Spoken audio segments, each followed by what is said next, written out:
Kelve beach पर्यटन महोत्सव 6व्या वर्षात पदार्पण केलेलं आहे. आजच्या या भव्य अशा उद्घाटन प्रसंगी उपस्थित असलेले या बीच महोत्सवाचे उद्घाटक माननीय माजी मंत्री, माजी खासदार आणि आमदार राजेंद्रजी गावित साहेब, निमीजी सावे, संजयजी यादवराव, उत्पादन शुल्कचे अधीक्षक गणेशजी बारगजे साहेब, सरपंच संदीपजी किणी, संजयजी घरत अध्यक्ष, उपस्थित माननीय विजय गोस्वामी मॅडम, माझे सर्व सहकारी कुंदनजी पाटील, कोमलजी जोशी, प्रणय म्हात्रे, नंदन वर्तक, भूपेश पाटील, भावेश तरुण जिगर प्रथमेश, उपस्थित सर्व माता भगिनी बंधूंनो, मला वाटतं आजच्या बीच महोत्सव प्रसंगी एक चांगला परिपूर्ण असा एक मंच तुम्ही तयार केलेला आहे असं मला वाटतंय. कायदा सुव्यवस्था सांभाळणाऱ्या मॅडम असतील किंवा उत्पन्न शुल्कचे बारगजे साहेब असतील आणि त्यासोबत असलेलं स्थानिक प्रशासन आणि सरकारमधली प्रमुख मंडळी, निश्चितच टुरिझमबद्दल मी आधी खूप सकारात्मक होतो आणि या जिल्ह्याला जे पारंपरिक असं एक वरदहस्त मिळालेला आहे टुरिझमचा, निश्चितच आपल्या जिल्ह्याच्या एकंदरीत डेव्हलपमेंटसाठी अत्यंत महत्त्वाचा रोल हा टुरिझम हा निश्चित निभावू लागलेला असं मला वाटतंय. आपला केळवे बीच जरीसुद्धा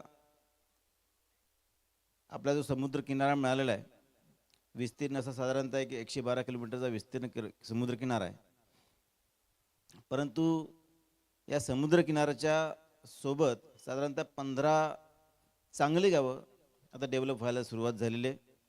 अजूनही 15 चांगली गावं डेव्हलप होऊ शकत आहेत. त्या सगळ्याच्या सगळ्या समुद्रकिनाऱ्याच्या बाजूला बरीचशी पर्यटन स्थळं निश्चित होती आहेत. किल्ले आहेत, बरेचसे तलाव आहेत आणि त्यानिमित्ताने मला वाटतं की येणाऱ्या काळामध्ये आता मगाशी संजयजींनी सांगितलं की तलावात सुशोभीकरण करायचं असे किंवा इतरही काही गोष्टी करायच्या आहेत. एक टुरिझम प्लेस घेऊन आपण त्या माध्यमातून टुरिझम सर्किट कसं डेव्हलप होईल त्या पर्टिक्युलर साईटला, जेणेकरून 1 नाईट 2 डेज हे एक चांगलं एक मला वाटतं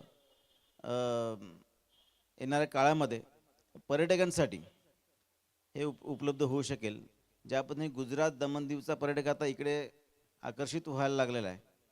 मला वाटतं ठाणा मुंबईचा सुद्धा पर्यटक जो विकेंड डेस्टिनेशनसाठी दमण दीवला जातो, सेलवासला जातो, त्याला एक चांगलं डेस्टिनेशन केळवा, माहीम, डहाणू ह्या परिसराचा जो बीच आहे हा निश्चितच आपण त्यांना चांगलं एक माध्यम देऊ शकतो असं मला वाटतं.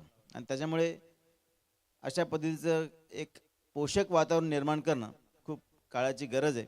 आताही जवळजवळ 100 स्टॉल तुम्ही लावलेले आहेत आणि केळवे बघितलं तसा ग्रामीण भाग जरी असला तरीसुद्धा सगळ्या स्टॉलला बरीचशी गर्दी अजूनही आहे. त्याची चांगली म्हणजे खूप ठिकाणी केळवा बीच असेल, डहाणू बीच असेल, एक खूप चांगलं नाव आपल्या पूर्ण जिल्ह्यामध्ये झालेलं आहे आणि त्यामुळे पर्यटकांना आकर्षित करण्याचं एक केंद्रबिंदू हे केळवं झालेलं आहे.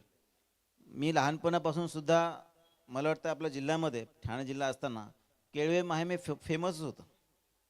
आत्ता बाकीचे इतर टुरिस्ट डेस्टिनेशन डेव्हलप झालेले आहेत, डेव्हलप होत आहेत, इंटेरियर भागात सुद्धा होत आहेत आणि त्यामुळं मला वाटतं पालघर जिल्ह्यामध्ये टुरिझम हा येणाऱ्या काळामध्ये ज्या पद्धतीने मोठे मोठे प्रकल्प येत आहेत, ग्रोथ वाढते, इकॉनॉमी वाढते, पण तरीसुद्धा टुरिझमचा एक वेगळा एक ठसा हा निश्चितच या निमित्ताने निर्माण होणार आहे आणि याच्यामध्ये सर्वजण आपण कंट्रीब्यूट करायला पाहिजे असं मला वाटतंय.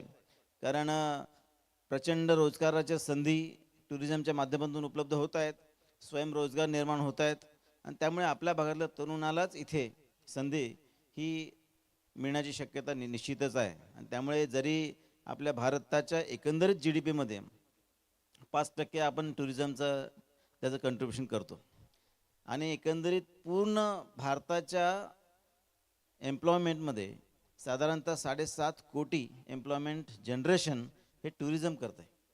ही खूप खूप मोठी अचिव्हमेंट आहे आणि त्याच्यामध्ये आपण एक स्मॉल पार्ट आहोत. मला वाटतं येणाऱ्या काळामध्ये टुरिझमला अनन्यसाधारण महत्त्व आपल्या जिल्ह्यामध्ये येणार आहे. एक पर्यटक आला का त्याला एक पर्यटकाच्या मागे 8 जणांना रोजगार मिळतो. त्याच्यामुळे खूप महत्त्वाचं आहे आणि अशा प्रकारच्या संधी आपण निर्माण करून देत आहोत. निश्चितच येणाऱ्या काळामध्ये केळवे बीच असेल किंवा इतरही असेल, या माध्यमातून आपण चांगला फंड हा निश्चितच DPC असेल, राज्य सरकार असेल, केंद्र सरकार असेल, यांच्या माध्यमातून निश्चित आणण्याचा प्रयत्न करूया. बरेचसे प्रश्न तुम्ही आम्हाला पत्र दिलेलं आहे. आस्थापन नियमित करण्याविषयी असेल, मला वाटतं गुरुचरण जागा असेल किंवा गावठाण असेल. गावठाण तर रेग्युलर होऊ शकतं. गुरुचरणसाठी विशेष निर्णयसुद्धा माननीय बावनकुळे साहेबांनी घेतलेला आहे. एक चांगला प्रस्ताव आपण जर तयार केला तर निश्चितच एक वेगळा त्याच्याबद्दलचा निर्णय, पॉलिसी मॅटर जो असेल तो त्यांच्या माध्यमातून करण्याचा प्रयत्न करूया. NAचं सुद्धा मला वाटतं करायला हरकत नाही आहे. NA झाल्यानंतर बऱ्याचशा तुम्हाला टुरिझमसाठी एक वेगळं दालन उपलब्ध होऊ शकतं आणि मोठ्या प्रकारच्या तुम्ही लोन्स घेऊ शकता किंवा इतर तुम्ही चांगल्या गोष्टी तुम्ही करू शकता. MMBच्या माध्यमातून धूपप्रदीप बंधारेचं खूप आता चांगलं पॉझिटिव्ह वातावरण झालेलं आहे. मागे पालकमंत्री साहेबांच्या माध्यमातून आणि नितेश राणे साहेबांच्या माध्यमातून खूप चांगला निधी हा धूपप्रदीप बंधाऱ्यांसाठी हा अवेलेबल झालेला आहे. आपल्या केळव्यामध्ये कसं जास्तीत जास्त येईल ह्यासाठी आपण प्रयत्न केला पाहिजे. कारण तुम्ही म्हणता ते अतिशय योग्य आणि रास्त आहे की आता किनारे झिजत चाललेले आहेत आणि समुद्र थोडासा आत यायला लागलेला आहे आणि त्यामुळे किनाऱ्याच्या जवळचे जे रिसॉर्ट्स वगैरे आहेत त्यांना त्याचा तोटा व्हायला लागलेला आहे किंवा ती जी आपल्या केळव्याला मला वाटतं खूप चांगल्या वनस्पती तुम्ही लावलेल्या आहेत ज्या तुम्ही ते झीज रोखतायत. कोणतं? कोनोकार्पस. अशा प्रकारचं मला वाटतं सगळ्या किनाऱ्याला लावणं अतिशय आवश्यक आहे, जेणेकरून जास्तीत जास्त जो झीज होते ती कमी व्हायला पाहिजे. विजेचा लपंडाव सगळीकडे असतोच, पण तरीसुद्धा मला वाटतं आता नवीन प्रधानमंत्री मुफ्त बिजली सूर्यघर योजना आलेली आहे. मला वाटतं ती आपल्या जर सरकारी जागेमध्ये अशा प्रकारचं इम्प्लिमेंटेशन जर केलं तर आपण आपल्या गावासाठी, आपल्या मंदिरासाठी, घरासाठी सगळीकडे अशा प्रकारची वीज उपलब्ध करून देऊ शकतो आणि अतिरिक्त वीज आपण असेल ते आपण MSEBीला विकू पण शकतो. त्यामुळे अशा प्रकारचं करायला हरकत नाही. सरपंच साहेब तुम्हाला विनंती आहे, मग तरीसुद्धा एक्स्ट्रा इथे फीडर असलं पाहिजे किंवा अजून काय असलं पाहिजे ह्यासाठी आपण गावित साहेब असतील, मी असेल, निश्चित पालकमंत्री साहेबांच्या माध्यमातून आपण करण्यासाठी प्रयत्न करूया. पर्यटन वाढीसाठी जाहिरात करण्याविषयी तुम्ही सांगितलेले अतिशय रास्त आहे. हायवे असेल किंवा स्टेशन असेल हे सुद्धा आपण त्यासाठी निश्चितच येणाऱ्या काळामध्ये ते फलक लावण्यासाठी आग्रही राहू. आणि तलावांचे सुशोभीकरण खूप चांगली संकल्पना आहे. त्यासाठी थोडंसं गार्ड वगैरे आपण जर तयार करू शकलो तर निश्चितच बऱ्याच ठिकाणी टुरिस्ट डेस्टिनेशन जिथे असतात तिथे अशा ठिकाणी तलावांचं सुशोभीकरण केल्यानंतर खूप चांगलं टुरिस्टांना वाव तिथे होत असतो. मला वाटतं ते एक चांगली सजेशन तुमचं आहे. आणि पानकोट किल्ल्याचा एक तुम्ही महत्त्वाचा एक मुद्दा उपस्थित केलेला आहे. मला वाटतं की पर्यटन आणि किल्ले हे चांगलं एक त्याची सांगड आहे आणि किल्ला नामशेष होणं हे काही योग्य नाही आहे. त्यासाठी मला वाटतं विशेष निधी उपलब्ध करून घ्यावा लागेल. मला वाटतं येणाऱ्या काळामध्ये DPCच्या माध्यमातून असेल किंवा राज्य सरकारच्या माध्यमातून त्याचं डागडुजी कशी होईल ह्यासाठी आपण नक्कीच प्रयत्न केला पाहिजे आणि आम्ही तो प्रयत्न करतो. तुम्हाला शब्द देतो. केळवं मला वाटतं पर्यटन स्थळ आहेच, परंतु ते श्रेणीमध्ये कसं होईल यासाठी आपण सगळ्यांनी एकत्रित प्रयत्न करणं गरजेचं आहे. आणि एक चांगला केळव्याचं DPR बनवणं आणि त्या माध्यमातून कालबद्ध असा विकास करणं ह्यासाठी आपल्याला सगळ्यांना एकत्रित प्रयत्न करणं गरजेचं आहे. आणि कारण त्यासाठी मोठा फंड लागणार आहे आणि फंड हा